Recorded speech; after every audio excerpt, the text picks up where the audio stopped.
अनंत सफर पर निकल गई सोनाली फोगाट। मौत के 3 दिन बाद पंचतत्व में विलीन हुई सोनाली। बेटी ने दिया मां की अर्थी को कंधा। चचेरे भाई के साथ मासूम यशोधरा ने दी मां को मुखाग्नि।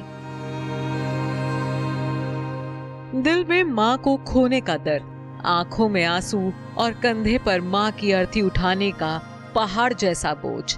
सोनाली फोगाट की अंतिम यात्रा की ये तस्वीरें जब आज सामने आई तो मानो देखने वालों का कलेजा मुंह को आ गया। यूं तो 23 अगस्त को ही सोनाली फोगाट ये दुनिया और अपनों को छोड़कर उस दुनिया में चली गई थी जहां से कोई लौटकर नहीं आता, लेकिन आज भारी मन से सोनाली को अंतिम विदाई भी दे दी गई। सोनाली अब सिर्फ यादों में शेष रह गई हैं। अपने पीछे वो 15 साल की मासूम बेटी यशोधरा को छोड़ गई हैं। हरियाणवी लाल चुनरी और अपनी पार्टी बीजेपी के झंडे में लिपटी सोनाली जब अपने अंतिम सफर पर निकली तो वहां मौजूद सैकड़ों लोगों की आंखें नम हो गई। मां के वापस लौट आने की गुहार लगाती यशोधरा को रोते बिलखते देख हर किसी का कलेजा छलनी हो गया।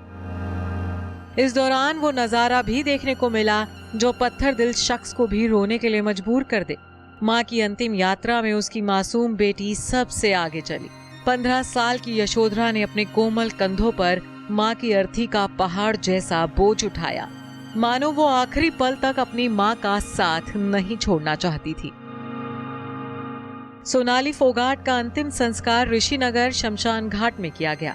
रोती बिलखती यशोधरा ने ही कांपते हाथों से अपनी मां को मुखाग्नि दी। चूंकि सोनाली के कोई बेटा नहीं था और हिंदू मान्यता के अनुसार बेटा ही अपने माता या पिता को मुखाग्नि दे सकता है, ऐसे में यशोधरा ने चचेरे भाई के साथ मिलकर अपनी मां को मुखाग्नि दी। यशोधरा के साथ उसके चचेरे भाई ने अंतिम संस्कार की सभी रस्में निभाई। इस दौरान लोग सोनाली अमर रहे और सोनाली के कातिलों को फांसी होके नारे लगाते रहे। वहीं सोनाली फोगाट के परिवारजन और करीबियों का तो रो रो कर बुरा हाल था। मासूम यशोधरा तो अपने मामा के गले लगकर फूट फूट कर रो रही थी। बता दें कि सोनाली फोगाट का पार्थिव शरीर शुक्रवार तड़के 2:30 बजे गोवा से हिसार पहुंचा था। बाय एयर दिल्ली लाए जाने के बाद सोनाली की देह को सड़क के रास्ते हिसार लाया गया था। शुक्रवार सुबह 10 बजे के करीब अंतिम दर्शनों के लिए सोनाली फोगाट के पार्थिव शव को उनके फार्म हाउस लाया गया था, जहां अपनी मां के मृत शरीर को देखते ही यशोधरा के मुंह से चीख निकल गई थी और वो फूट फूट कर रो पड़ी थी। Bureau report E24।